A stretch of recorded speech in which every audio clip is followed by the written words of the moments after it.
No. There's the link right there. All right. Cheers. All right. Now, you can just send them to that page. The thing is, here's the thing. In mathematically perfected economy, the creditor is the person who gives up property for the promissory obligation. The debtor issues the promissory obligation to the creditor. Now, we can view it another way, that the creditor is allowing the debtor to issue the promissory obligation in order to monetize their production so that they have a market. You see?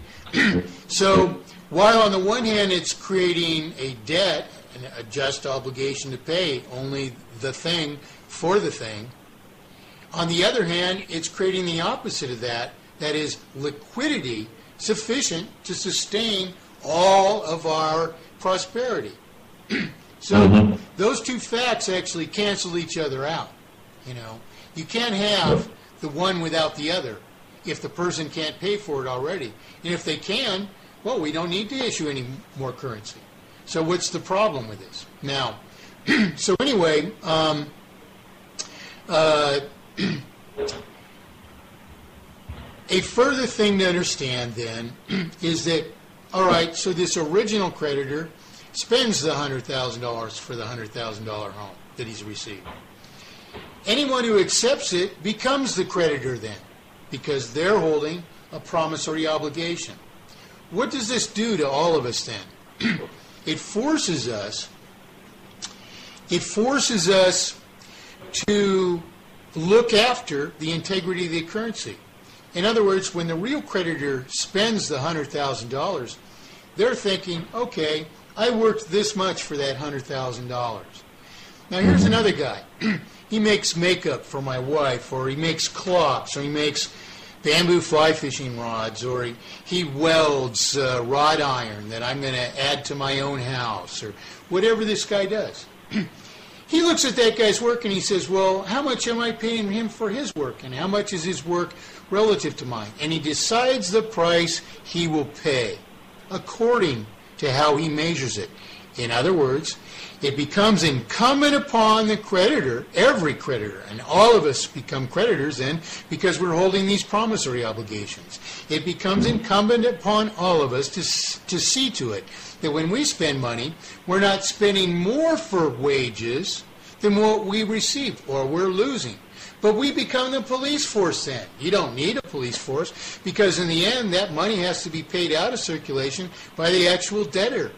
And he, most of all, is interested in that the value of money doesn't change and the value of property doesn't change, because if they did, he'd be screwed. So every one of us is thinking something that we do every time we spend money anyway. We're thinking, am I getting for my money the same as I gave up to get that money? If I am, I give it the green light. Otherwise, I want a bigger, or I want to go to some other place. Now, if you have one store in the neighborhood that's charging $5 per piece of bubble gum, and you have another store across the street that's charging 2 cents, which is the price it's always been because you had mathematically perfected economy from day one, which store do the kids go to? They go to the bubble gum store with the right price. So competition allows this to be. Likewise, what is the effect on the workforce? You're all carpenters, okay? And this is the right wage for a good carpenter. You might be an extra good carpenter, worth 5 times as much as a regular carpenter, but taking twice as much in your wages, because people have to have you work for them, you know, before on an hourly basis at least, before they understand that, oh, this guy is worth 5 times as much. 2 times is a great deal. So this guy's got all the work that he wants. But why? Because it compares in work that the consumer is getting for the work that the consumer is giving up. They judge it likewise to be right.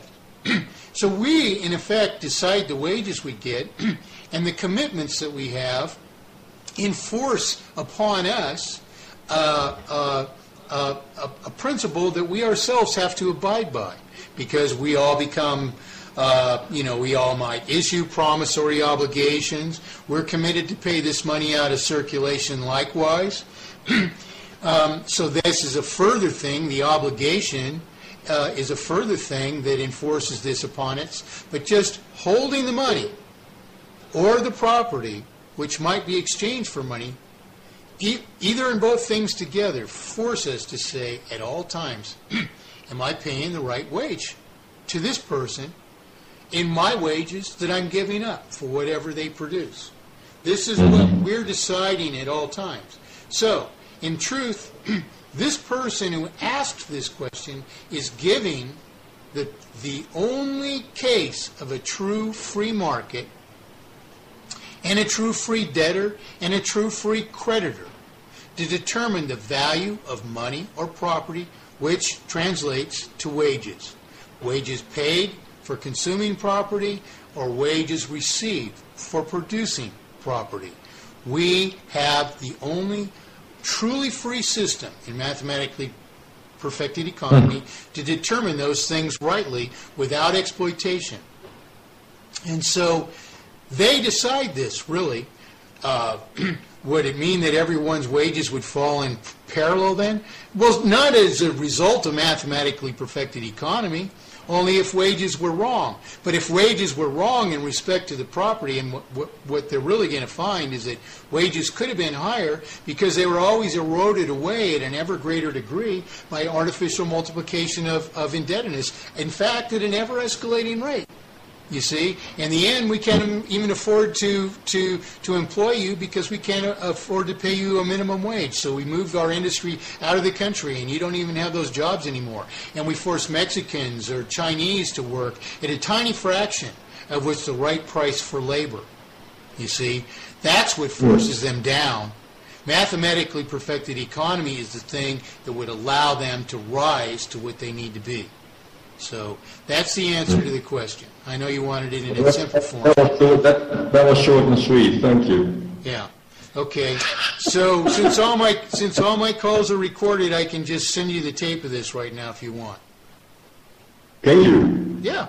And you can send it to these guys, and they can see, how corrupt we are, how we think all these ways to deceive them out of their interest, and, that we're really the bad guys and all, and, you can give it to them straight from the horse's mouth. I was looking at houses the other day. I was looking at houses at the place you were going to buy that house in what is it? In Marin County. Yeah. Marin County, no? Yeah, I can send you. I can find that house on Google Earth, and send it to you as a Google Earth place, so you can see the very house that I'm talking about. All right. Okay. Cool. Cool. Because it's a beautiful area, isn't it? Oh, it's one of the most beautiful places in the world. Okay. And I said to my wife today, I said, maybe it's a good thing to move to America with house prices, falling through the bottom, dollar is going down, and I think if change is going to come to this system, I think it's going to start in America. Well, I don't know, Jack. The Europeans, like France, has just had some demonstrations. Years ago, I was watching things happen in Spain. Italy and Greece, is all right for the people to do this. We've got Paris David Blumenthal presenting this to France now. Why the hell isn't it that France isn't contacting me? China, Italy, Greece, Iceland. Why aren't they contacting me? Well, we can see where these guys run an interference, why that might not be, because he's shutting doors that should be opening. But the thing is, I don't see it that way. I mean, I could see it, in Ireland happening practically immediately. The mindset of England isn't right. to do this. They believe they've got to have some kind of remnant of the monarchy. You know, they don't really believe in representation the way many other places in the world do. But I mean, even places like Thailand have had tremendous demonstrations in the last decade against corrupt government costs, the degeneration of the lie of economy. You know, they're right to understand all these things. It could happen anywhere in the world, and as the hazard circular tells us, when it happens anywhere in the world, it's going to happen everywhere in the world. Yes, it might happen in the United States. It might, but things are not looking very good here. And if we turn it around, wonderful, you know.